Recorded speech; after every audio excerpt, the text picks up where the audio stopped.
The southern port city of Mariupol is on the brink of falling to Russia's military. Russia has given the last Ukrainian forces there an ultimatum to surrender or, quote, be eliminated. ABC News national correspondent Marcus Moore joins me from Kyiv now with more on this. Marcus, what's the latest on the fighting throughout the country? Well, Diane, the fighting has been relentless. It continues even today. Most of the heaviest fighting is in the eastern part of the country, where Mariupol and other places in the eastern part of Ukraine, where for weeks we have been reporting on the heavy fighting there, and also the potential for Russia to pick up its attacks, and it's offensive there, and that's what we have seen today and over the weekend. You mentioned Lviv, where there were a number of airstrikes this morning. There have also been airstrikes here in Kyiv, and throughout it all, everyday citizens have. Some of them have been returning here to Kyiv to try to get back to their lives, to some bit of normalcy. But as we have seen today, there is no normal right now. The air raid sirens continue to go off, and there are still a number of checkpoints, and there is a real sense of tension in the air, not only here in Kyiv, but in some of the surrounding communities as well. And Marcus, Lviv has been considered somewhat of a safe haven throughout this war. In light of this latest strike, does it seem like that's still the case?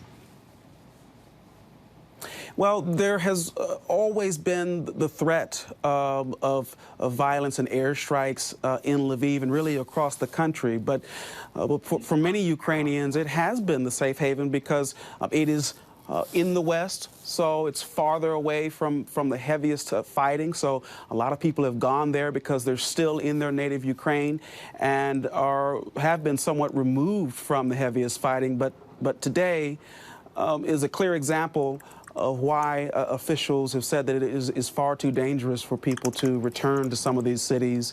And yes, while Lviv, for the majority or most of this conflict, has been relatively quiet and safe, today is different. 4 airstrikes, rather, that we know of landing at targets there, and the threat persists, not only in Lviv, but Diane, also here in Kyiv, where officials said Russia was expected to pick up its attacks as retaliation for some of the other events over the weekend, including the sinking of the Moskva, their flagship vessel, just last week.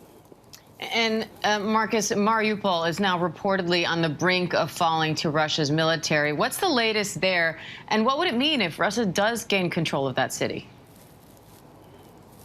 Well, Diane, Russia wants control of that city because if they are able to capture Mariupol, it would allow them to create a land bridge from Crimea and on up to the Donbass region, and would really give them an upper hand on being able to connect their forces and control that part of the country, and then potentially have an easier time to move farther to the west. What we know right now about the fight there is that Ukrainian forces that have been there fighting, the remaining fighters are apparently surrounded, and as you mentioned at the top of the hour, the Russians gave them an ultimatum over the weekend, giving them just a few hours to lay down their weapons and surrender. There's been no indication at all that those forces have surrendered. In fact, President Zelensky, the Ukrainian president, said that they are still defending the city, and they will continue to do so. President Zelensky describing it as a humanitarian crisis unfolding there with no access to food, water, or medicine, but those fighters are still defending the city. All right. And Marcus, what is Ukraine's strategy at this stage of the war?